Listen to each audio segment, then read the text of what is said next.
And here we go. Hello, welcome to our speaker series of the Soul Care program, with today's program honoring the ancestors in the grieving and dying process with Danielle Foor. My name is Astrid Muffin-Pellows, and I am the Volunteer Services Manager with Volunteer Hospice of Chatham County. This hospice was founded in 1978 by a nurse, Rose Crum, on the Olympic Peninsula in Washington State. We are one of the very few independent hospices offering nursing care without billing Medicare, Medicaid, or any other insurance. All our services are provided free of charge, and we have a lot of flexibility in our services and programs. This program, the Soul Care, offers education and awareness events to shift the narrative about death and dying away from a death-phobic culture. This speaker series is scheduled every other month. The next one will be March 8th with Kate Munger, founder of the First Threshold Choir, an organization that offers bedside singing for the dying. The Soul Care program also offers monthly death cafes, which we call Tea to Die For. Those are informal gatherings in person for people to share their thoughts about death and dying over cookies and tea. All the details are on our website at volunteerhospice.org. It is now my pleasure to introduce Danielle Foor. He is a teacher and practitioner of practical animism who specializes in ancestral and family healing and in helping folks learn to relate well with the rest of life. He's a doctor of psychology, a marriage and family therapist.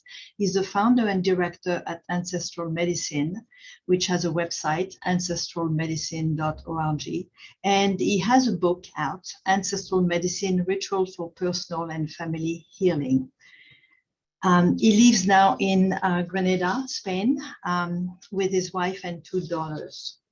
The talk today, honoring the ancestors in the grieving and dying process, will take us, I hope, on a journey that I believe is universal. Searching for meaning and healing is a human quest. And how do we make sense of this few years we have on Earth in this body? My personal belief is that we go through life experiencing happy moments, sad incidents, unfathomable trauma, and everything in between, and then we die. Death is a time of major soul level change and the start of a journey to return to the ancestors. Because as human beings, we are wired to be in society, we're wired to be in relationship, and I don't believe that relationships stop existing after death. So please join me for an inclusive cross-cultural exploration of ancestrally resourced approaches to death and loss. There will be some experiential practice and ample time for questions. Danielle, I want to thank you so much for being here with us. I'll let you take it from here and add anything by way of introducing yourself. Thank you. Thanks so much, Astrid, and thanks to everybody for your trust and your presence and your time here. I look forward to a really connective 90 minutes. I assume you can hear me well enough. Yeah, sound and all that's good. Okay. I like to start with a prayer. So let's do it like that. And whatever that looks like for you, take a moment to just gather yourself, center yourself. Give acknowledgement to the mystery, give acknowledgement to our ancestors. Give acknowledgement to my ancestors of blood, to the ancestors of this land here in La Subia, Granada, Andalusia, Sur de España. I give acknowledgement to the ancestors of those listening now or later on the recording, and to the good earth and to the many powers who are rooted in compassion and wisdom that hold us on our path here in life and beyond. And I pray that the container is well held, that the tech holds, and that the talk is rooted in kindness and clarity and is useful for people. So help me to be a good teacher and help whatever is most alive and relevant to come through. And blessings on Astrid and her network and the good work happening to support those headed home. Thanks. Shame.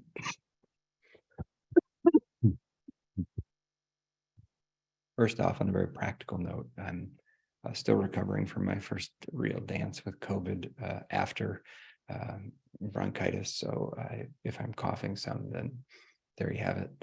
And thanks for your understanding about that. The intent for our 90 minutes or 80 minutes we have is for me to sketch out a little bit how I think of the dying process, the role of the ancestors and the dead who are not yet at peace in that process, and also how that can impact grieving. And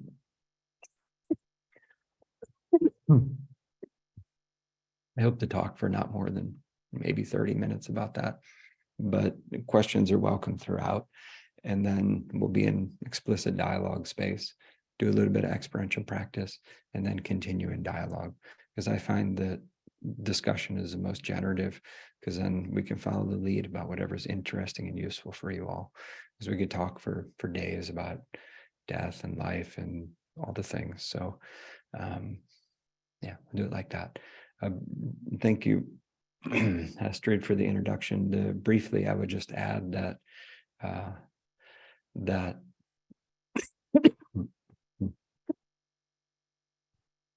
my own ancestors of blood are early English, German, settler-colonialists in North America. It feels important to situate myself ancestrally a little bit in that way. And as Astrid mentioned, I live here with my wife and our 2 young daughters in southern Spain, just as of September.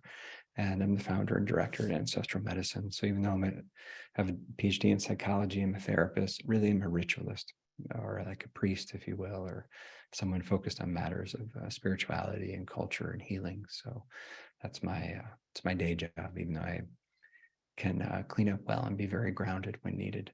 And so, yeah, good. And one of the main things we do with the organization, which could be relevant to know, is train folks in how to guide ancestral healing work. So there's a modality or an approach to ancestral healing that I could say I've developed or received. And so I've been trying to support that along in the world in the last maybe 20 years, something like that. So that's probably enough about me.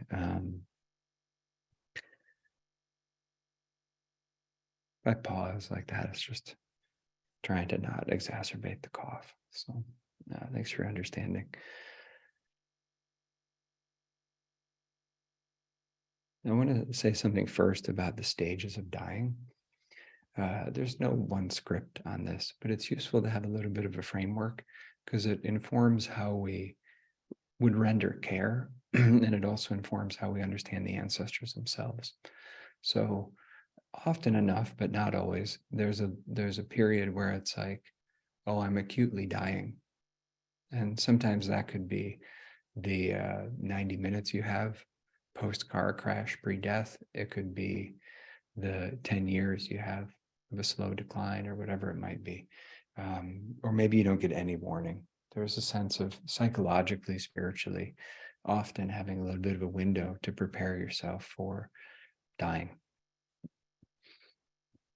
And then there's more or less the time of death and the few days after. We could break it down into more stages, but it's not where I want to focus so much. But there's a period where things become it mirrors in a way, I think, birth, in the sense that the physical body will create oxytocin, or not oxytocin, but relaxin, elastin, different hormones that will actually loosen the joints during birth. And there's a way in which there's a kind of psychic loosening of the joints of what it is to be incarnate, in a way that it's fairly common, even for people who don't have a habit of talking with the dead otherwise, to see their ancestors appear, or to have this, to really be between the worlds for some days, or even some hours before the death of the body. Not always, but it's common enough. And then after the death of the body, until the burial, the cremation, whatever it is, if that can happen, hopefully it can, that window of time is seen as like often like the first of 3 stages after the body dies. It's like, you just died recently. In that moment, there's not a sense typically that the soul or the spirit or the spirits that comprise a person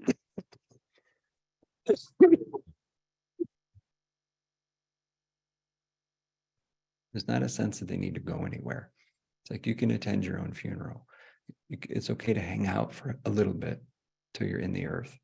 Often the function ritually of the last rites or the funeral is to mark a completion to that immediate phase of you died, but you haven't left.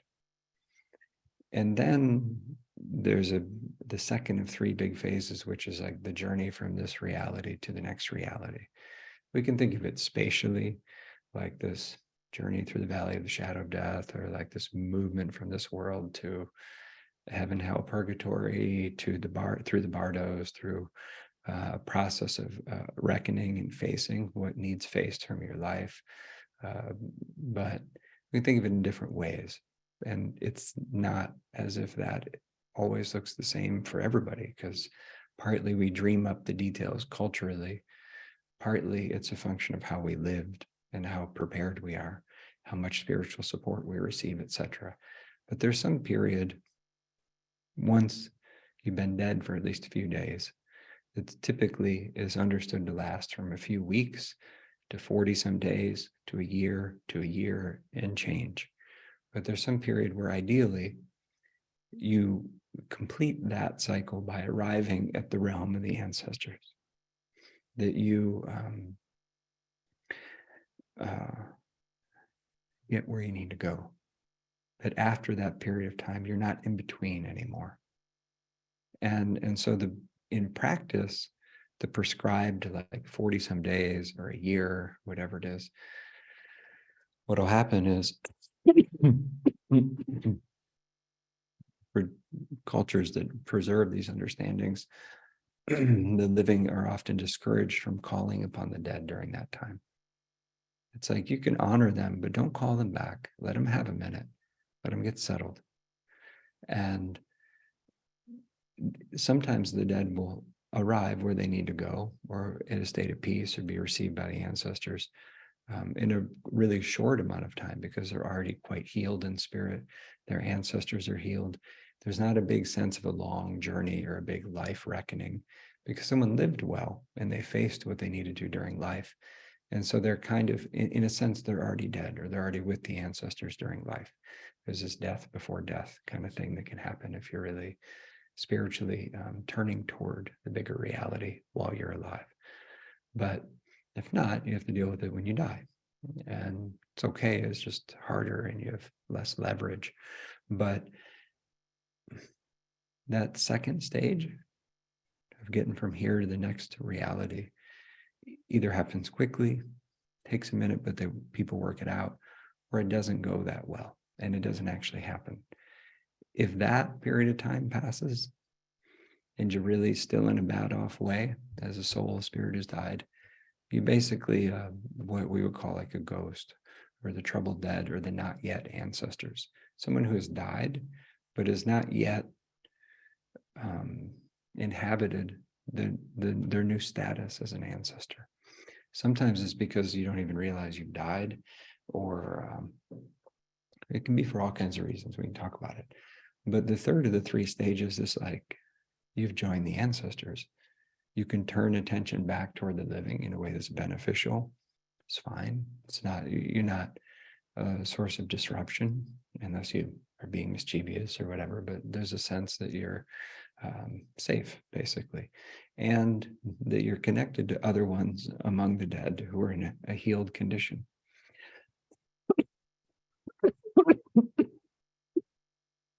So you're relatively at peace in spirit. That's the goal, as it were. I would say that last part, that's when you finish dying. That year, or whatever it takes, the body's died, but the soul is still in between. You're in an in-between status. That has a lot of implications for how we do grieving and how we support both the one who's died and the ones who are still alive here.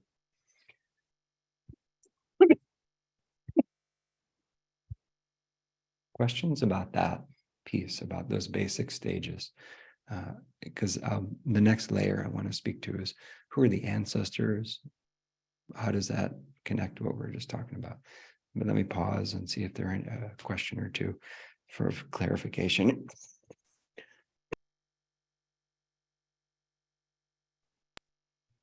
And you could raise a hand if you don't mind, or you could put it in the chat if you prefer. And it's okay if not too. I just want to pause.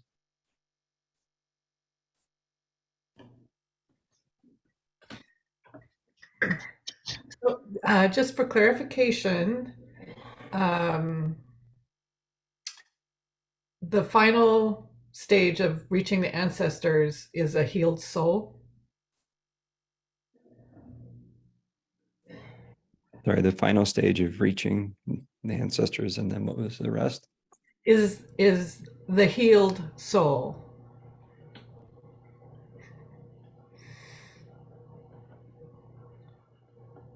Yeah, the sense, it's not that there can't continue to be growth and evolution and unfolding in spirit, but once you've been received by them,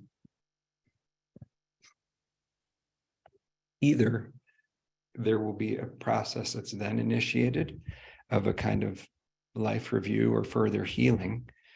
And the message to the living in that case will be like, I'm where I need to be, but I'm not ready to engage yet. Or if the one who's died is quite vibrant in spirit already, then there can be a quick turnaround on that.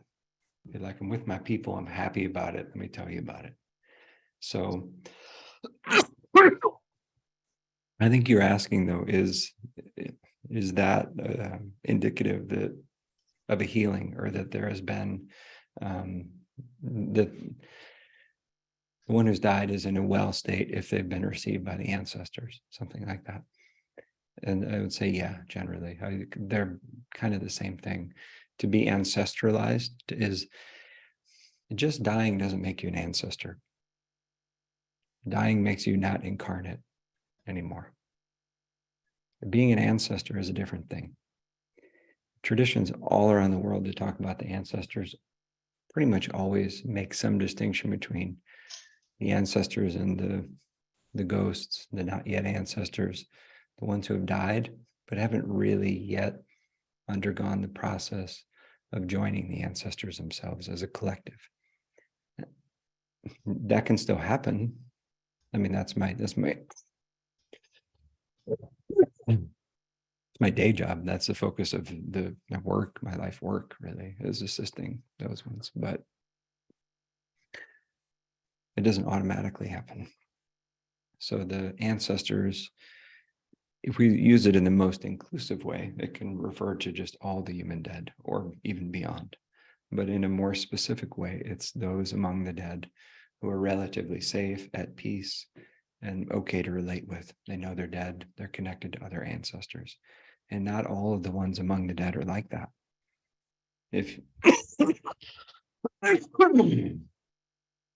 for the cough. If you're really troubled during life, or have a lot of confusion, or there's a lot of confusion before you in the lineages, and you die, it's definitely not a given that you're just going to be suddenly wise and kind and at peace. You're just not incarnate anymore. You're not inherently wiser. Death just made you not incarnate, right? So that's what happens is most of the systems, and I'm not saying it's true of this organization, but even a lot of hospice work or whatever it might be, the care for the one who's dying typically stops when the body dies, or when last rites happen. Like it might continue through the funeral. But then the focus shifts to care for the living.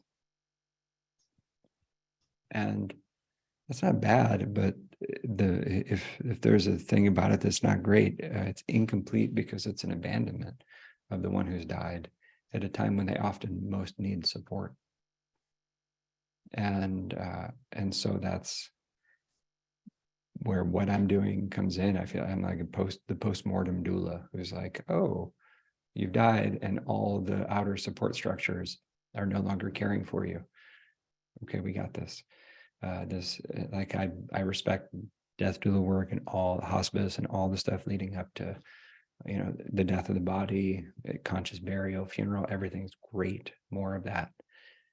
And sometimes the care stops there because it's seen as religious and therefore personal, because religion gets relegated to just a personal thing.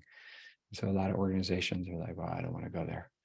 So but if someone doesn't have a religious identity or community, then they're often not cared for. And even some religious communities don't care for the dead after those first few days of the services. Yeah, but it's a time when the recent dead really could use the support a lot of times. To the question in the chat, and then I'll carry on. What's the thought in these periods and the ancestors hearing us or communicating with us? In general, the sense is at the very early stage when someone's just died, often enough they're still around in some capacity. Now, that communication may be easeful or it may not feel available because of our grief. They might be preoccupied, or there could be a lot of reasons it's not easy to communicate, but the sense is that it's also normal if communication's happening. In the period after that, ideally, there is a turning away for a bit. And at least not calling their attention to you. And if they come to you during that middle period of a few weeks to a year, if they're in need, it's good to help them. And if you don't know how, ask around. Like you have a dream that the person who's died is still suffering. It could be that it's because the person who's died is still suffering. And so if they were still alive, you would probably help them. If they were like, I'm lost in a scary neighborhood, I need help, please help me, call somebody. You wouldn't be like, oh, I'll pray about it, click. You would actually be like, oh, well, let me help you. It sounds like you have a concern. So the dead will sometimes reach out with need if they haven't transitioned well. Or they'll let us know, I'm good. Like I'm arrived, I have permission to re-engage, in which case, great. But otherwise, don't call their attention back here. It's kind of the etiquette on it for that period of time. And then in that third period, communication becomes possible again.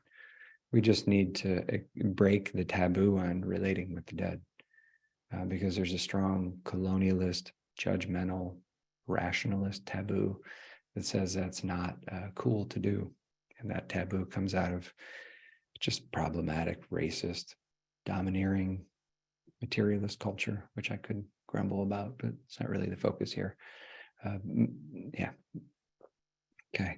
Let me defer for a moment the good question about how do the dead communicate with us, to talk for just a moment about who are the dead. So I've been talking about that already for a minute, but in the broad sense, the ancestors are really the collective wisdom and love and kindness, and also unresolved mess of our species. They're the collective human like library in spirit form. And our ancestors of blood are not the only one, but they are one direct pathway of connection to this. Like that's our library card, that's our way in, that's our on-ramp to the collective wisdom of the species. We are the face of our ancestors. Whether or not we want to think about that or do anything about that, it just is. It's a structural thing. Like as a mushroom, you can like believe in the mycelium or not. Doesn't matter. It is like your larger body. And so we, as I see it, are conditioned often, not always. I'm not assuming anything about what your background might be. But I imagine there's a number of folks here who have received some conditioning that you're very individual, whether or not that's a conscious kind of conditioning. And that individualism sometimes can, without realizing it, disconnect us from a felt sense of this collective body that we're a part of. So traditions of ancestor reverence or respect for the dead and all that is really, as I view it, just about maintaining relationship with the bigger organism and community that we're a part of. It also makes our dying process easier because we know who we'll be received by because we're already in relationship with them during life. And as I mentioned before, not all among the dead or the not incarnate right now ones, because the word dead, we know what we mean, but it has the disadvantage of suggesting that the dead or the not incarnate right now ones are not available for relationship. And that's the valence of the word in English. But in that sense, the dead aren't dead. They're just not incarnate right now. And so they, but, what was I going to say? Yeah, briefly, that's who the ancestors are. And we've come from them, we'll join them. But it's not even about belief for me. It's just a structural thing. Like I believe in it, like I believe in the sky exists or something. It's just how it's set up, that we're part of a larger organism. The strong language capacity we have as humans, which is a cool gift, but it's tricky. It contributes to a false sense of separation from the larger organism. So the relating with the ancestors is relevant because it is one pathway that's available to each of us for coming back into connection with the bigger wisdom of the species and how we specifically incarnate it and embody that. Okay. But ideally, when a person dies, I want to talk about the relationship with the ancestors and death and dying. Ideally, when a person dies, the ancestors can receive them, and the person already knows, like, yeah, I'm going to be with my people, and my people are well, they're healed, they're vibrant, they back me, and they're waiting for me, no problem. I'm not afraid. I already know where I'm going. Just a matter of when. And or people are even glad to go. Be like, can I go now? And they're like, sorry, keep living. Can I go now? Okay, you can come. And so sometimes it's like that. When people are really at peace, they're like, they're not afraid and they know where they're headed. It can also happen, though, that either the person who's lived is not very at peace, and so there's disturbance in their own soul or spirit, unresolved pain, bad choices, things that haven't been metabolized during life, and then there's also the common enough reality that the dead themselves aren't very at peace, that one's parents or grandparents or lineage ancestors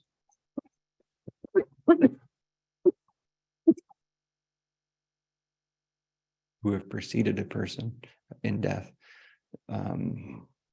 they're worse than neutral. They're actually in a state of disturbance or interference. So when it's like that, sometimes the living person will have an aversion to dying. It's like, if that's where I'm going, I don't want to go there. Like there's a sense of dreading the encounter. It's kind of like some people are like, oh, I get to see my parents. Other people are like, I really don't want to go see my parents. And so it depends on what your experience has been of your family. And sometimes it's just psychological aversion and the family's fine in spirit. But other times it's psychological aversion because the ones who've died are really a mess and they're not at peace. And it's going to be messy when the person dies because they don't really have a relationship with the older ancestors or bigger forces that can help them make that transition without the interference from the troubled dead. So the living person can be kind of a mess. The dead themselves can be kind of a mess, or both. And those are briefly some of it's not even detailing the factors, but it's a brief sketch of how things can go not so well. Now, none of that's carved in stone. a lot of the rituals that are done at the time of death in different traditions, prayer, offerings, communal grieving, observing traditional rites like recitations of the Kaddish or certain prayers or whatever it might be, like observing the rituals around death or improvising new lovely rituals. All that helps. That it doesn't automatically ensure a good outcome, but it can definitely tip the balance in a way that helps the one who's died to have a good trajectory and send off, and to be more likely to successfully join the dead after, or join the ancestors who are in a good state after death. But it doesn't always go that way. So what happens to someone who doesn't transition is they hang around, and they tend to become a source of interference and difficulty for the living. Not always, but often enough. And look, I'm a Western educated, privileged American white guy with a PhD, and I'm saying that ghosts are a really, really big problem. And I mean, kindness to them, like it's more that the lack of care for one another, systemic oppression, things that create human suffering that doesn't get addressed and then contributes to ghost-like energy after death. That's the real problem. I'm not like saying ghosts, people in a ghost condition are bad. I'm saying the oversight of the continuation of human suffering after death is a really big problem. It's one of the biggest obstacles to the unfolding of our potential as a species on the earth, because we have often enough ceased to care for ourselves and our soul and our spirit after the death of the body. And so there's a lot of cleanup needed there. And I see it as a major contributing factor to mental health, to the stuckness around systemic change work for addressing racism, colonialism, sexism, etc., poverty. There's a lot of heavy ghosty energy in the system. And there are ways to get at it, but it takes time, it takes some, intentionality and dedication. Okay. Let me say a last thing, because I don't want to chew up too much time before we get into discussion. The last thing is that I want to make sure to convey is that when someone dies and the living are being supported in a process of grieving that person, if the person has not actually left, whether or not the living person has any framework for that, some part of their psychic animal body can sense that the person died, but they didn't actually go. So that in that second step, they didn't leave. They didn't like make the journey to the other world, or like go into the magical like pathway of stars or the hole in the earth, or the across the rainbow, whatever they need to do. They didn't do that thing. They're still around. And so the invitation is to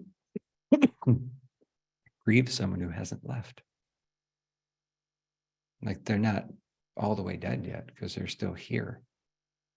Their body is not inhabitable. So in that sense, they're clinically dead. So there's a clear change that's happened, but they're not yet an ancestor. They're an in-between status. And so it can confuse the grieving process and make it feel unsafe to grieve, or just confusing, because they're still around. And when that is resolved, if it does get resolved, hopefully it does, then I've seen it like a lot of times over the years, then the grief can move in a more complete way.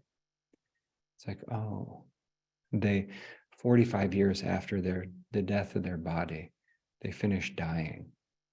Now I can finally grieve my mother, or something like that. And that's really normal stuff. but we often enough don't have a framework to think and talk about that. And so it doesn't get recognized as a nuance in bereavement. So let me say that for now, because the interaction feels more connective, I think. Even for folks who came in later, it's fine. Any questions at all? I see in the chat as well, there's a question I'll get to. But anything from that stir, anything interesting? You could raise a hand or just, if you want, just come off mute and ask anything. It can be personal or professional, it's fine.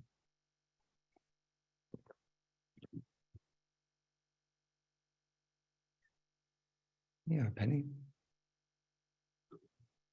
Yes, I'm wondering about how you feel about disincarnate souls like that attaching sometimes to living people because they don't have a body of their own, or causing problems, for a specific person because of remaining attached to them. Yeah, that's what I think that happens all the time. I think it's really common. I don't even see it. It's funny. I wasn't raised with any spirituality, and then I've made it a big focus of my life and everything. And at this point, I'm in my like mid 40s and doing a lot of parenting and just having my life. And I don't even see it as a spiritual thing. Like the category of like spiritual or religious and then life, they don't feel separate anymore.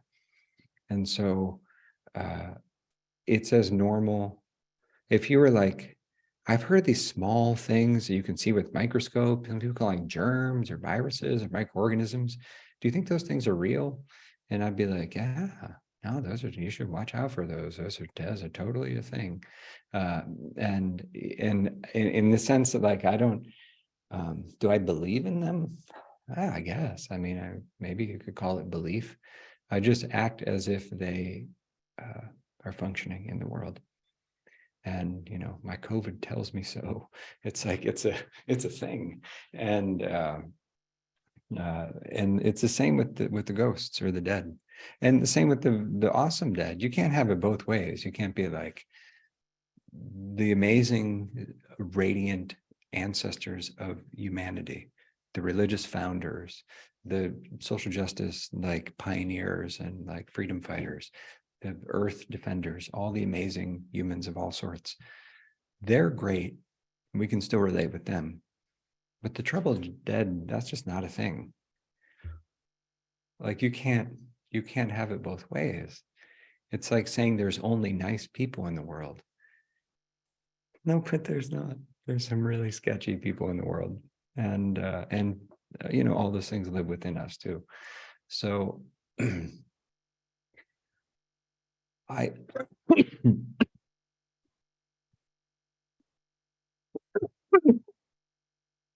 would say that at least half of all diagnosed mental and emotional illness, psychological diagnoses, have either a direct or an indirect component of intergenerational impact and influence. And maybe a quarter or less, something around there, if I had to guess, has some element of more direct ghost interference, where someone's body has become the living altar for the unprocessed trauma, grief, sorrow, and pain of the lineage, in a way that the dead who haven't transitioned congregate, at least at times, around that body as a source of warmth. Because the dead can't eat the life force of plants and animals. They can't eat the sun and earth like we do. And that's what we're eating when we eat, and they don't have mouths in the same way. So they nibble at us, usually. Not to be so creepy about it, but if you were a ghost, you would eat the living too. It's like an ecological thing. I don't have a big moral judgment about it. I have a ton of compassion for them. Sucks to be lost and dead. Yeah. Does that respond? Yeah. There's a lot of it. I think it's actually very normal. That's my thing. Like I wish it were just like a normal, like you could bill insurance for as a depossession. It's like it's a normal thing. It doesn't have to be spiritual or religious. It's fine. Yeah. Others? I do see a question from Astrid about the connection with different belief systems, like reincarnation, the ancestors return. Sure, it's a common question.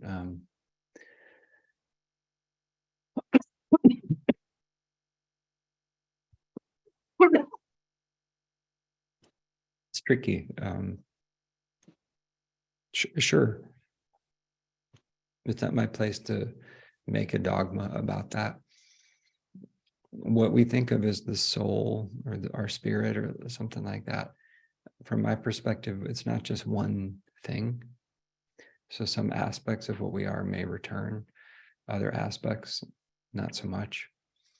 And also time is kind of nonlinear and bendy and strange. And we're not very individual as much as we think. So to give an example, an important teacher and friend in Nigeria, I'm an initiate in Yoruba traditional religion.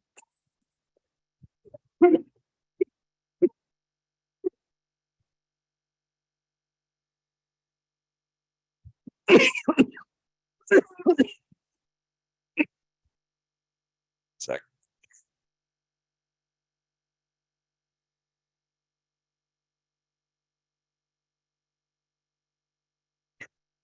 So I'm an initiate in Orisha tradition, which is based in Southwest Nigeria. And one of my teachers, Oluwafalalu Adesanya Boyade in Ogun State, when I was first there in 2013, his father, who was very old, had just passed away, and like with a couple weeks earlier. And then I came back, it was like 6 months later, and him and his wife had just had a son, and it was divined that the son was the reincarnation of the father, the grandfather who had died. It's great. They're happy about it. And over the years, I've asked him about it just out of curiosity. And I'm like, are you saying that, like, you're not saying that because your father has returned in spirit as your son, that your son's going to tell you what to do? He's like, no, blah, blah. Of course not. Right? Like, we don't do it like that. And you're not saying because he's returned that you stopped giving reverence to your father. He's like, no, of course not. He's like, well, he's very obviously still an ancestor and here as my son. There's no contradiction. It's as if the son is a dipper from the same river. And so once we start to think in a less individualistic model, we can be in more than one place at once because we're of the same deeper pattern. And it's just less of a need to reconcile it. It's like, if you're here, are you still there? You're like, sure. But I tend to have a really pragmatic angle on that. I don't even know if I believe in ancestors or anything, but practically speaking, my life moves in a more authentic and connective way when I act as if others exist, including the dead. Yeah. Eloise? I had been told once, when I wondered how my mother was doing after she had died, that she was in a kind of hospital for the best understanding I could have of that. And it was because of her difficult years of being sick and her ending. And so, I had never heard anything like that. I was interested. And then I was told, but she's being well cared for. And this is the fun part of this story, is she said it's by someone named Anne or Tonette or Anne, I don't know, but something like that. Well, I had a recording of this and I went to my sister's house right after and we listened to it. We're just scratching our heads. So my sister got the family Bible out. And in it, we saw that she had an older sister, about 15 years older than her, that had died before we were born. And her married last name was Antoinette. It was just Right. such a beautiful, it's so beautiful too. And it helped me to think, I'm relating now to what you're saying about a period of time of kind of mending. Yeah, it's just like that. Yeah. Yeah. Yeah, it's like that.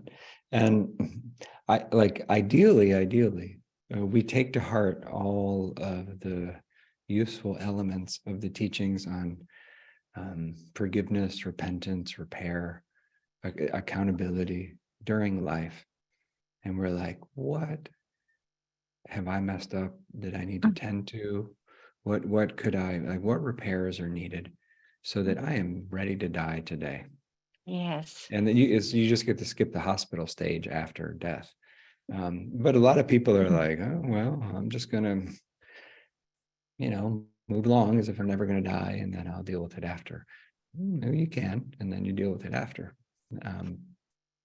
Good lesson. Yeah, it's easier up front, but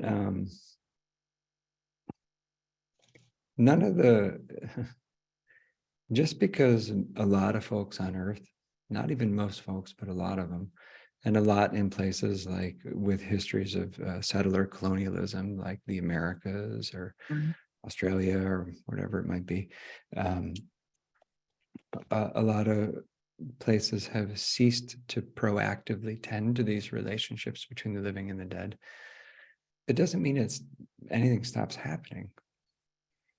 We could all just like stop washing our hands and be like, germs do not exist. We've declared it, but we'll still continue to feel the repercussions of microorganisms. And it's the same with the dead. So the downside for them is that it means that they're deprived of any support because we don't have the frameworks to think about it and talk about it most of the time. Even though a lot of people, in the United States, for example, it's something like 50-60% of people believe in ghosts, as it were. But you wouldn't bring that up if you wanted to make sure you were getting a job. You wouldn't bring it up. And so it's something we know that's culturally taboo to name. And so that's problematic. It has to do with a kind of dominant culture that has a lot of judgmentalness around it. But okay. Thank you, Eloise, for that. Yeah. Anyone else have anything? We could head to a practice soon here just to shake up the energy, but I want to make sure that folks who have any questions feel welcome to bring whatever you'd like. Yeah. It's kind of as an open-ended discussion space. I want the time to be useful and connective for you all.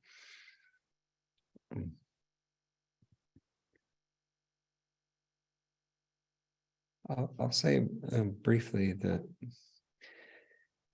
like the 2-minute version of what we do in the training to help people, and the online course around ancestral healing, is to help folks to come into direct relationship with usually much older ancestors on whatever the lineage might be. So let's say if it's your mother's lineage, and you're like, my mom is a mess and my grandma wasn't very well and then she died and who knows what happened before that. It's a tough story. That's what I got.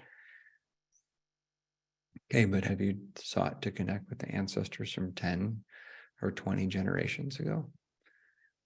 You're like, well, I don't know about them. Okay, if you could relate with them directly now in the present, would you want to? If you knew that they were in a healed, good condition? Okay, if you do, or if it's a maybe or a yes, that's possible. It's very accessible, actually, and within reach and normal.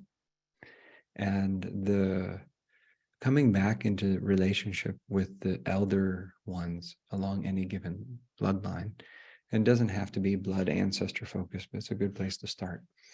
But coming back into relationship with those ones is a way to start to bring about healing to any among the lineages who are not yet well. And when I say not yet well, we could say that they haven't finished dying yet, that they're not really settled. They're not at peace, so to speak.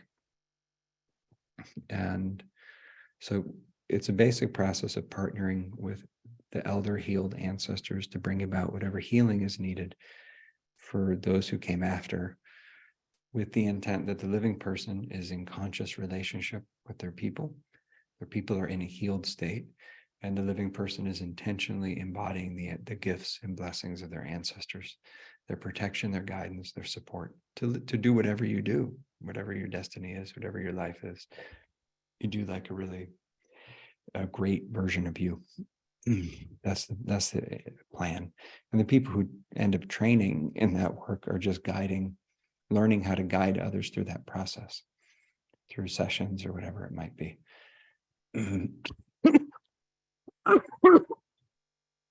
I say that not as a plug for that one way or another, but just as a context for how to approach the repair part of it. People ask, what are my thoughts on heaven and hell? And then when I use the expression not dead, it sounds in a way like purgatory. Could I say something about that?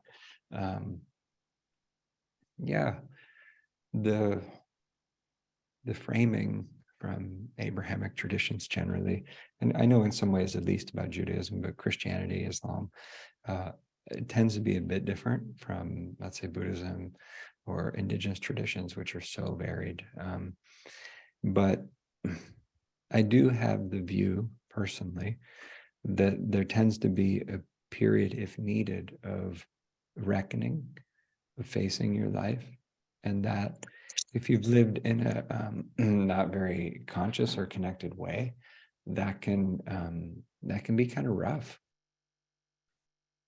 and uncomfortable, hellish even. And there's kindness beneath that, because it's the kindness of not getting to opt out of the larger system. So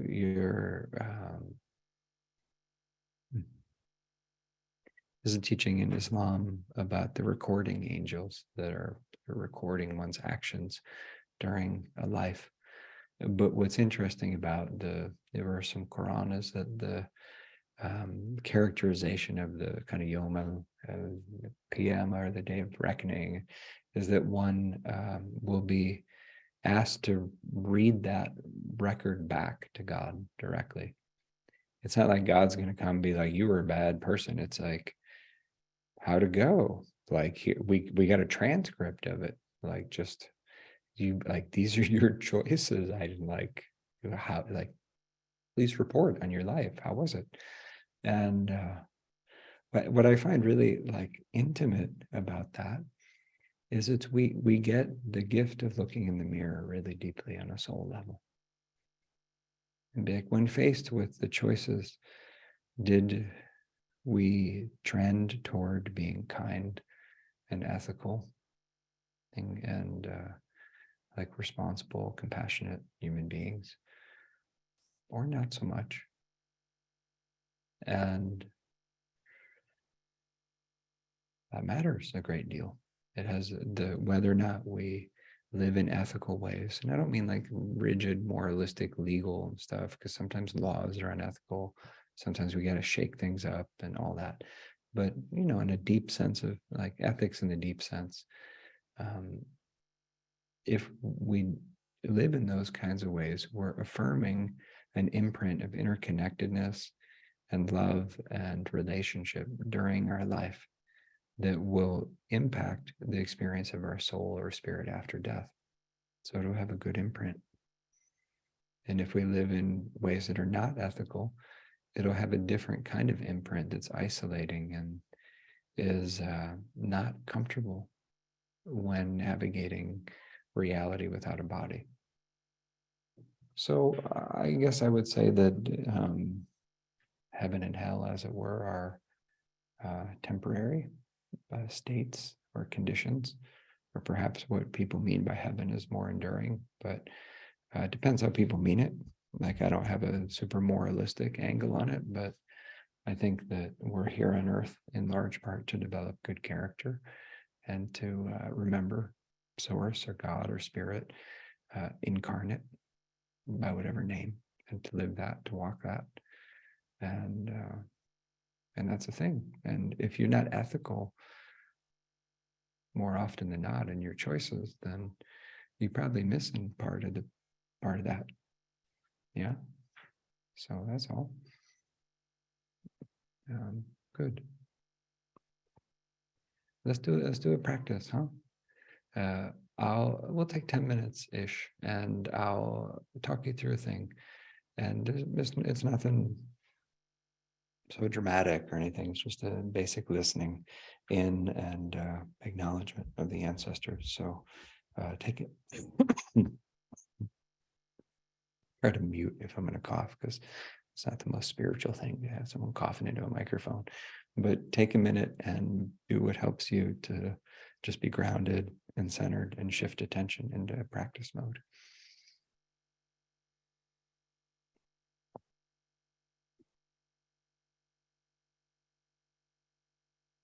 Let your breath be rooted in your heart, your belly, your feet. Be all the way present in your body.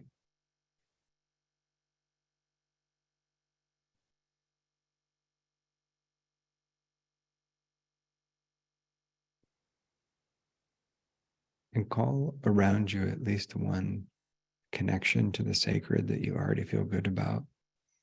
And that might be God, love, source, more generally. Doesn't have to be a specific kind of spirit or teacher.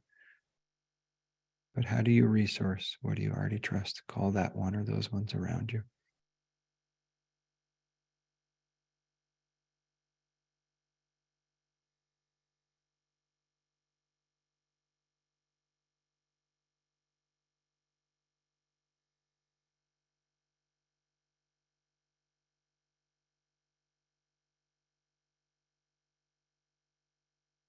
And ask that your space be clear or cleansed from any interference, any negativity, anything that's around you. It doesn't need to be around you.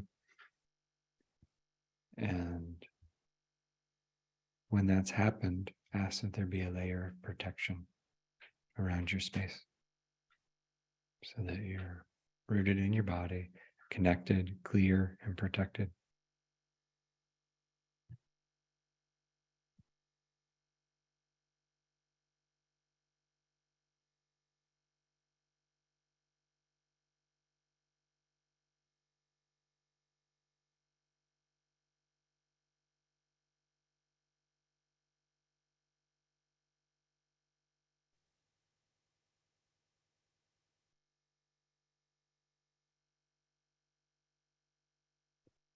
And from that place, just notice outside your personal sphere and your circle of protection. Notice how many among the dead, the not incarnate right now ones, that you're connected to. And there's your many ancestors of blood. There's others who've nurtured your life, who you've known and who have passed.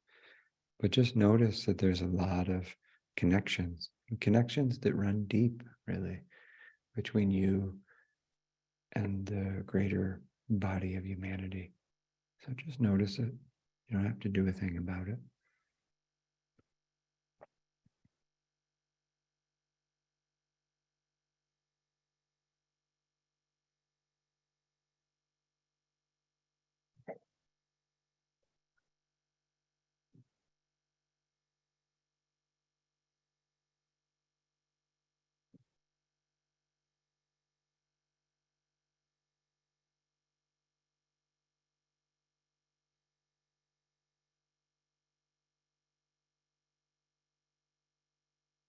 And notice how some among those are really deeply at peace and really quite vibrant and loving and safe.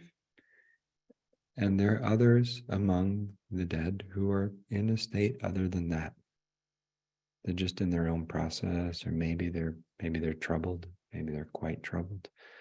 But notice how the greater community of the dead that you're connected to really run the full spectrum from deeply at peace to not really at peace at all.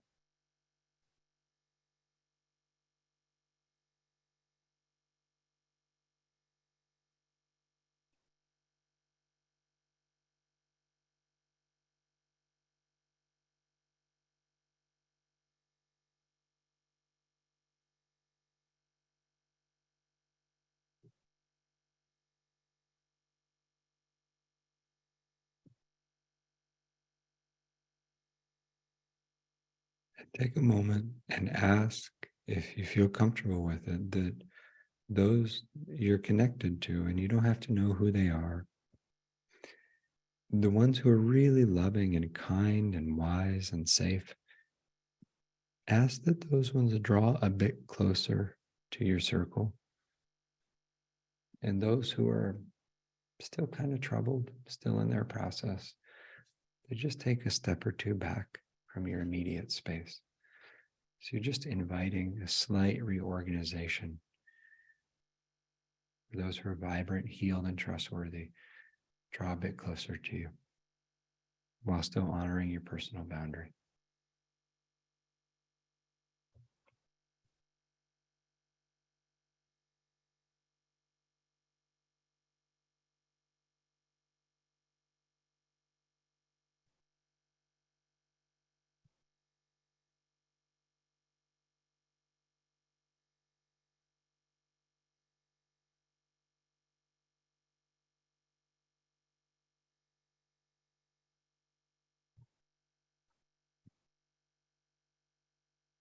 And from that place, just, you don't have to seek direct connection with those ones, but just notice how it feels to sit in your safe and protected space in the company of these ones who are quite kind and supportive and safe. You don't have to make anything happen, but just notice how you feel to be in their presence.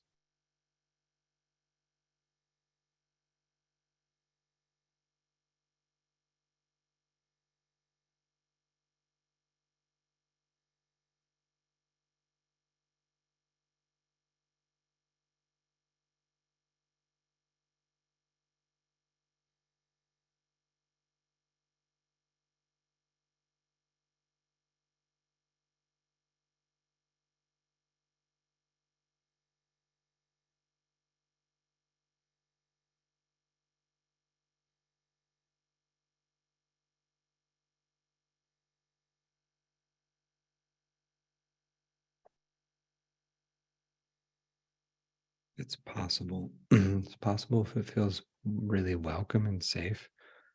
There's a moment of interaction or just listening or receiving a blessing from them, something like that. But if it doesn't feel really available, don't reach for it. There's no need to make a thing happen. It's okay just to share presence with these ones for a moment.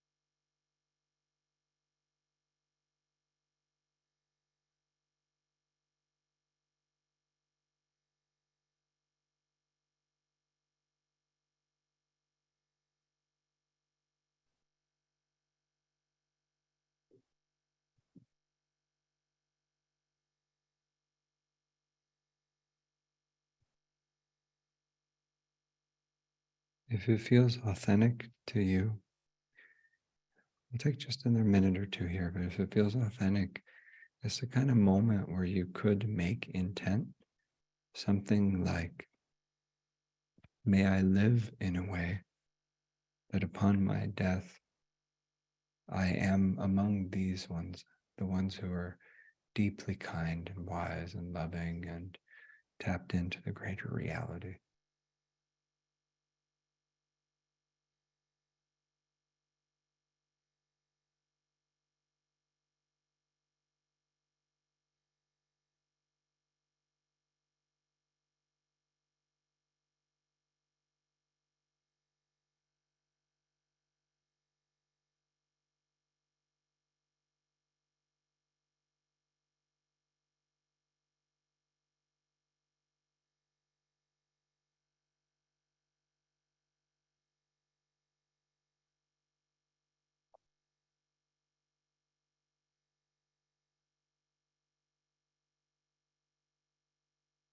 And take another moment And just see if there's anything else that needs to happen here.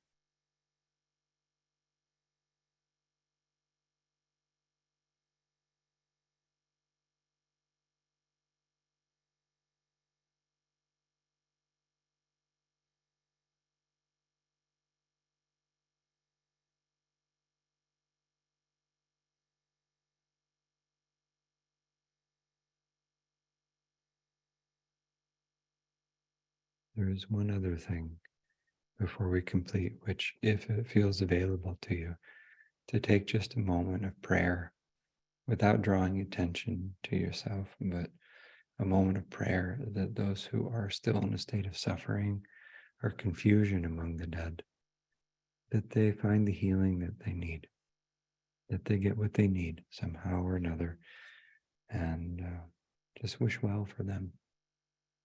Compassion.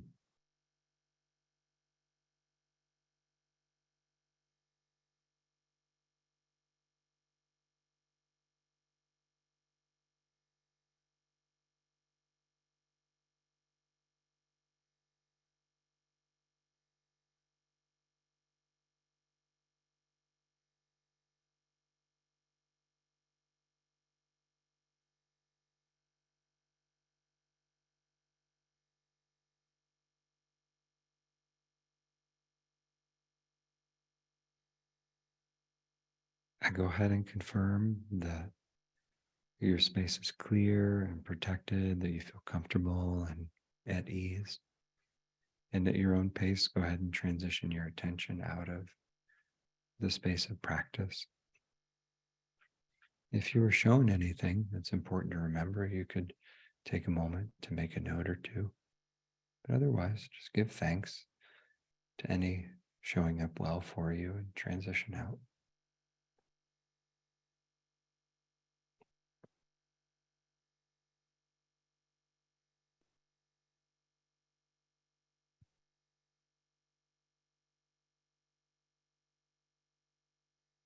How are we doing? Any, just to invite again, if it's comfortable to be on video, it's fine. Truly fine, if not too. I see a question in the chat, and it's welcome if others have a question you want to speak into the space or share. About 20 minutes left. So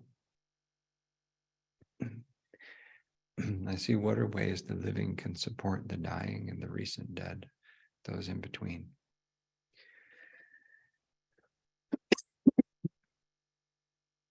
There's so many ways.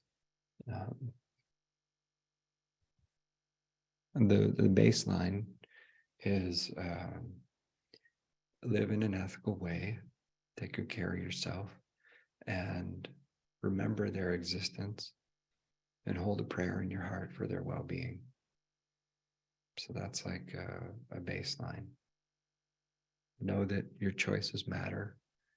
Make good choices for your life, and wish that others who are in a state of suffering find what they need.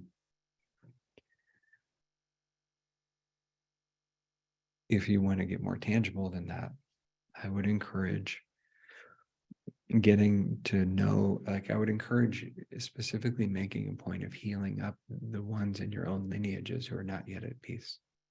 That's the groundwork. And it's really useful personally. It's a good act of service to family without having to interact with family if you don't want to.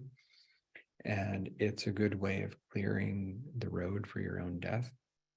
And it's good, just good training if you're into spiritual stuff, to heal things up with your own ancestors. The Ancestral Lineage Healing course that I guide and that we offer at Ancestral Medicine that opens in early February is the main, like that, or the book, or the individual sessions with any of the practitioners. All three of those things get it. They teach the same material. They get at that same process. Of course, there are other ways to go about it. But if it helps you to have a way that's very systematic and structured with a lot of emphasis on ritual safety, those are characteristics of the particular style that I approach that with. So I would do that, because your own ancestors, once you're in relationship with them, will guide you on how your specific service looks beyond that. So practice the principles by getting healed up with your own people and let them guide you where you need to go. That's what I would say. But there are 1,001 specific practices that could follow from that. The second question, what are ways we can grieve better when our loved ones die in the context of what we've talked about today? Yeah, it's a good question. In general, so it's a very simplistic thing, but in general, there's the grieving that isolates us, and there's the grieving that's connective. Learn to recognize the difference, for one. And the grieving that is connective is provided it's not so completely overwhelming without end. I mean, sometimes it's going to be like that. If like your child or children just died, you're going to have overwhelming grieving without end for a period of time, because that's what's going to follow. But eventually, for the sake of your nervous system and your psyche, you'll want to resurface. Do things like eat, sleep, and manage your affairs, clean your body. And so when it's not so overwhelming, we have a lot of choices about like grieving in a way that puts us more in connection with others and in relationship and in community with the humans and the other than humans, with the spirits, the earth, the deities, etc. Or grieving that reaffirms a sense of isolation, of victimhood, of nobody can understand me, of my suffering is unique and more than others, etc. There's certain stories that can come in when we're grieving that contribute to a sense of disconnect rather than connectedness. So the distinction between those two matters a great deal. There are also ways to care for ritual safety around grieving. There's more than we can go into here. I just taught a short course on grieving, practices for grieving and heartache, where we went into that a lot. It's actually available if it's useful, but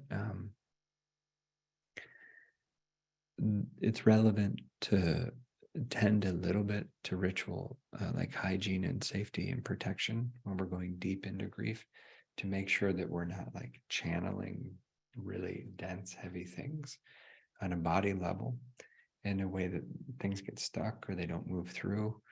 And then we're really open, but then we're not, like the filter hasn't totally been cleared after.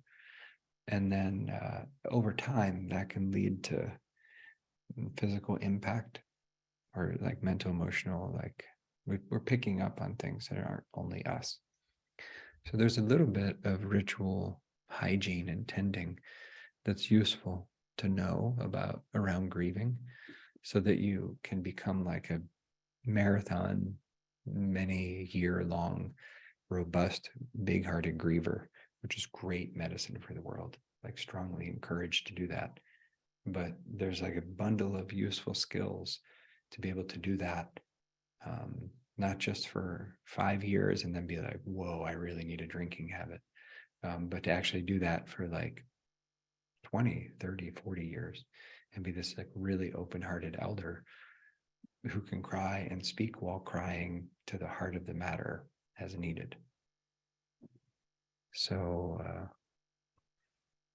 yeah, that's a little bit on that. Other questions with voice are welcome to, and I'm also happy to go to the chat. Yeah.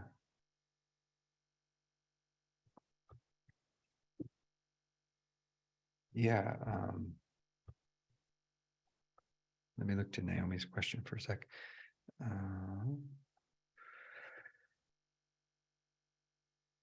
Appreciation for sharing about the stages of death.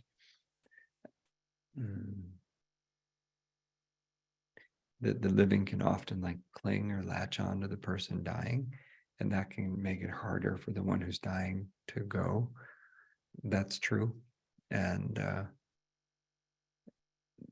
educating people about that is important. I agree. It's a lot of what we I guided a short course earlier this year as well for the first time called Care for the Dead and Dying. And in that offering, one of the main things I said is like, don't worry about all the details that much. Just love people well. Continue to care for them after they've died for a bit to make sure they get where they need to go. And you got to let them go, because they will circle back. But there's a way of grieving that's releasing. And it's like, I am so extremely sad for you to go. I know that we can reconnect in another way, but it's not like there needs to be like death. It's not like death reconnection. It's like death reconnection at some point. There's a pause there. And that pause is can feel like a long time, or it can be a long time if the one who's died doesn't make their way. But there's a way of grieving that is, I'm sad for you to go. I know you need to go. I'm like, may you go.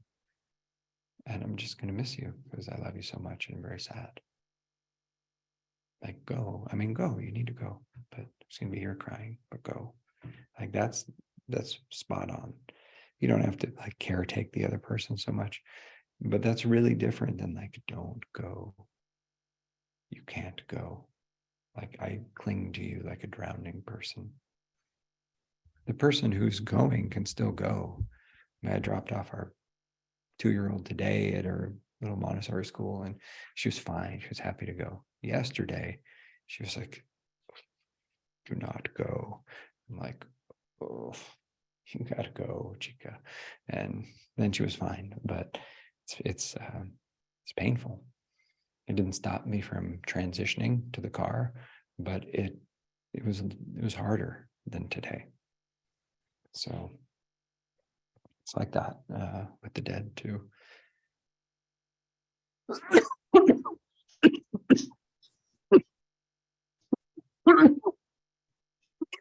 If I may interject here, Danielle, while you cough, we give you a little bit of breathing space. It reminds me of the way sometimes, we can hold someone's hand like this, like really tight because we don't want to ignore, or we can hold someone's hand like this, offering our hand to put theirs in it. And we're still holding hands, we're still connecting. However, there is a release that can happen a lot easier than if we do that. That's right. Yeah. Yeah, it's like that. Just like that. And we get attached. We don't have to like feel excited about people we love dying, especially when we're going to miss them. But it is good to hold an ethic that it is that's problematic to try to interfere with their path. Really, as hard as that is, they're going to have their journey, and you can like it or not like it, but it's different than interfering. So yeah, I see Rosalinda. Yeah, Rosalinda. I happen to come from a culture where we continue to maintain our connection with, or our relationship with those who have really left or those who are gone, the dead. In fact, right after the burial, we go through a 9-day of prayer, and the family, relatives, friends, the whole community, in fact, come together to actually, pray. And then on the 40th day, it's the same thing. The end, 1 year anniversary, again, we come together and pray. And from time to time, we do exactly the same thing. And I think it's really good and positive for both sides. So for those of us who are left behind, and that are dead relatives that have already gone. So the continuing relationship reminds us, of the good life that we had, with the relatives, and in so many ways, we are really helped to actually kind of positively let go of our loved ones. And I personally continue to maintain my relationship with all those who have gone, all the relatives and even loved ones of friends. So when they tell me that their husband is gone, so I also pray and make connection with them, and really grateful for having actually met them and had a friendship with them. And it really, I think in so many ways, it really contributes to a really good mental health for those of us who have left behind. Yeah, beautiful. That's really well spoken. Is the tradition you're referring to Catholicism or no? Which one? The tradition itself that you're referring to, the practices, if you're open to sharing, yeah. Yeah, I come from the Philippines, and yeah, that's what I was imagining. Yeah, it's 85 to 90% Catholic, and yeah. As I've said, prayer is really a part, coming together, not just the family, but friends, relatives, and the entire community. And we kind of celebrate the life of the person or persons that have actually left us. Yeah. It's very clear what you're saying. Look, I'm, as much as I'm like a kind of cross-cultural, diplomatic, try to be inclusive type person, like people who have some kind of spiritual tradition are better off when it's time to die. It doesn't have to be any certain tradition necessarily. But, well, I mean, some traditions have more developed ritual tech for navigating death than others. So it's useful if your tradition has some practices or some prayers. It's also useful if you have some kind of community that can come together and actually pray for you somehow. It doesn't even have to be a set tradition necessarily. It can be an improvised community that takes care of one another, but something to hold the rite of passage that is death, because rites of passage don't happen individually typically. I mean, we can improvise them with the spirits and all that, but usually it's in community with other living humans. And I say that because sometimes people underappreciate established traditions that they've inherited and that are available to them. And sometimes there's actually a lot of goodness in those traditions.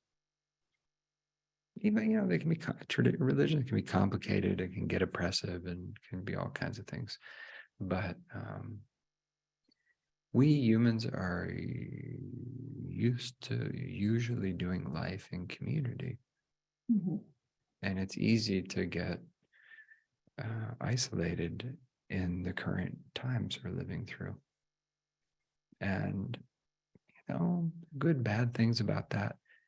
But when it's time to die, it makes it a little more vulnerable if you haven't really proactively taken care of those things on your own. You can still navigate it. It's just easier if you have practices and people to help. That's all. Yeah. So thank you for looking out for people. It's good. Yeah.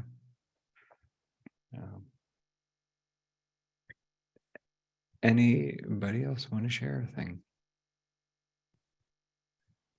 Yeah, Penny. Yeah, Rosalinda made me think about, it's been a number of years, quite a few years ago, but I spent a couple years on island in Southeast Alaska and living in a village. It was Tlingit, it's one of the tribes up there. And I really tried to get involved in their culture. And when they have someone in their family that in their tribal group that dies, when they have the funeral for them, the family members, what their role is to remember the good things about that person's life. Even if the person was, I was with some friends about their uncle who had walked off a pier in a drunken stupor, and he had, most of his life had been very negative. But she and the other relatives sat together and thought of every good memory they had of him, and all of those were spoken aloud at the funeral. And they let go of the rest. And then at a year, like what Rosalinda was saying, they have a celebration of that person's life. And their name, the person's tribal name, is given to a young person in that same clan of their, and along with it, they give all those positive traits that person had, and they actually list them and give them to that child so that they can inherit those positive traits. And I thought it was just a lovely way to help the person not, to be able to release and to know that they were appreciated. Yeah. It's helpful, Penny, to bring the reflection here and that perspective. I see it as part of why I moved out of the US. Besides the gun violence and the racism and just like the trauma, the lack of like healthcare and basic things, is this quality of meanness, which is something that, at least culturally in the United States, they're really, really grappling with, the unmetabolized trauma that becomes meanness. And one of the ways it can manifest is a lack of forgiveness of people, and seeing people as disposable and be like, you've made a mistake, you're going to get like canceled, erased, judged, torn down, and unforgiven. It's reflected in the massive prison system and in the punitive mindset. And so there needs to be repair, there needs to be learning and safety. But I think most of the people, most of the time, when given the right conditions, want to do the right thing. And that it's important that we hold out for the possibility of forgiveness and repair. I mean, in that way, I kind of align with abolitionist politics, and that includes among the dead. And so it's important to allow space for the dead to change, because they do change and can change, often more readily than the living. So sometimes people die, and like not long after death, they're like, oh, I was terrible. Sorry, like sign me up. What do I do now? And that's good. And be like, okay, this is going to take a minute, but we got you signed up. So things can start to shift. We want to hold that vision for people. Like, you got drunk and walked off a pier. That's a bad way to go. But look, all these people loving you. How can you possibly not shape up? So that's kind of the spirit. Yeah, it's good. And practically, if you don't shape up, you can become a ghost and make a bunch of problems for people. So it's actually in the best interest of those people for them to hold you to your potential, because we're a community. So we're not getting rid of you. There's no way to get rid of someone. If you think you can just get rid of someone, then you can be lazy about your ethics. But if we're stuck with each other, then we got to work it out. Yeah. And we are, because we're part of the same body long term. Yeah. But yeah, so I guess the last thing, and I know we're at time, is I hope nothing about the tone of what I'm sharing comes across as unhelpfully heavy or discouraging.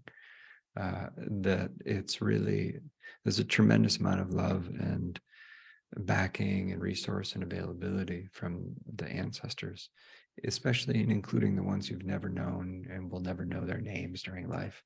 Again, they're the big wisdom and kindness of the species. So we all have access to that. We can all contribute to that while here. So, and if you're going to support the dead, the dying, the grieving, it's really quite useful to be in relationship with your own ancestors. And that's very doable, even if you weren't raised with it. Yeah. Thanks. Thank you. Thank you, Daniel. This is such a deep and thoughtful beginning of a conversation. I mean, we just barely scraped the surface, but I personally thoroughly enjoyed your, sharing with us in such humble ways, what can be achieved and what we can do. I'm very, very appreciative of that. So I thank you from the bottom of my heart. Thank you. Thank you. Thank you so much. Yeah. And thanks to everybody's ancestors and for your presence and your care, including anyone who listens in after. And yeah, if you want to know more about what's happening, it's at ancestralmedicine.org. And yeah, I appreciate you all. Thank you for the time and for your care. Mhm. Thank you, everyone, for joining. Thank you so much. I'll see you next time. Take care. Bye-bye. Take care.